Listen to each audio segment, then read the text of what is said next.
একবার এক শিকারী ছোট্ট একটি পাখি ধরে ফেলল। পাখিটি খুব বুদ্ধিমান ছিল।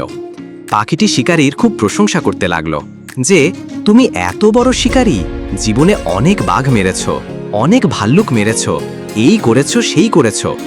আমি একটা ছোট্ট পাখি, আমার ওজন 100 গ্রামও না। আমাকে খেয়ে তুমি কি করবে?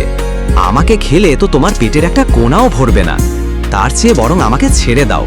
তোমাকে এমন 3টি মূল্যবান বাণী শোনাবো যা তোমার সারা জীবন কাজে লাগবে। এমনভাবে সে কথাবার্তা বলছিল যে শিকারীর মন গলে গেল। কারণ তেল পেতে সবাই পছন্দ করে, আরেকজনকে গলানোর সবচেয়ে সহজ উপায় হচ্ছে তেল। সে ভেবে দেখল, ঠিকই তো, এত ছোট পাখি খেয়ে কোনো লাভ নেই। তার চেয়ে শুনি পাখিটা কি বলতে চায়, হয়তো এতে আমার লাভ বেশি হবে।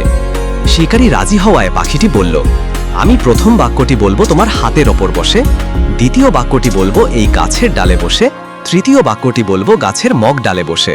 শিকারী বলল, ঠিক আছে। পাখি বলল, কখনো অলিক কল্পনা করো না, যা অবাস্তব সেটা কখনো বিশ্বাস করো না। শিকারী বলল, খুব ঠিক কথা, সত্যিই তাই, কখনো অবাস্তব কথায় বিশ্বাস করতে নেই। পাখি বলল, এবার আমাকে গাছের ডালে যেতে দাও, আমি দ্বিতীয় বাক্যটি বলবো। শিকারী ছেড়ে দিল।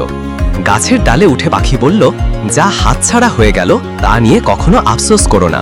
শিকারী বলল, এটাও ঠিক, যা আর আমার নেই তা নিয়ে আফসোস করা তো বোকামি। পাখি এবার মগ ডালে উঠল। শিকারী বলল, এবার তৃতীয় উপদেশটি বলো। পাখি বলল, তৃতীয়টি বলার আগে দেখে নি আগের দুটি উপদেশের শিক্ষা তোমার জীবনে কাজে লাগিয়েছ কিনা। পাখিটি বলল, আমার পেটে আছে 200 গ্রাম ওজনের একটি মুক্ত। শুনে শিকারী খুব আফসোস শুরু করলো, হায় হায়, এ কি করলাম আমি? এভাবে হাতছাড়া করলাম ধনী হওয়ার এত সহজ সুযোগ। বলেই পাখিকে ধরার ব্যর্থ চেষ্টায় ওপরের দিকে লাফাতে লাগলো। কিন্তু পাখি তো তখন মগ ডালে। সে হাসলো, বলল, দেখ, আমি আগেই বলেছিলাম, অবাস্তব কথা কখনো বিশ্বাস করো না। আমার ওজনই 100 গ্রাম, আমার ভেতরে 200 গ্রামের মুক্ত থাকবে কিভাবে? বলেছিলাম, যা হাতছাড়া হয়ে গেল তা নিয়ে কখনো আফসোস করো না, কিন্তু তুমি তাই করছো। তোমাকে আর কোনো উপদেশ দেয়া অর্থহীন, কারণ অধিকাংশ মানুষের মতো তুমিও উপদেশ কান দিয়ে শুনেছ, কিন্তু তা থেকে শিক্ষা নাওনি। তোমার মতো বোকা ও লোভীদের কারণেই প্রতারকেরা প্রতারণা করার সুযোগ পায়।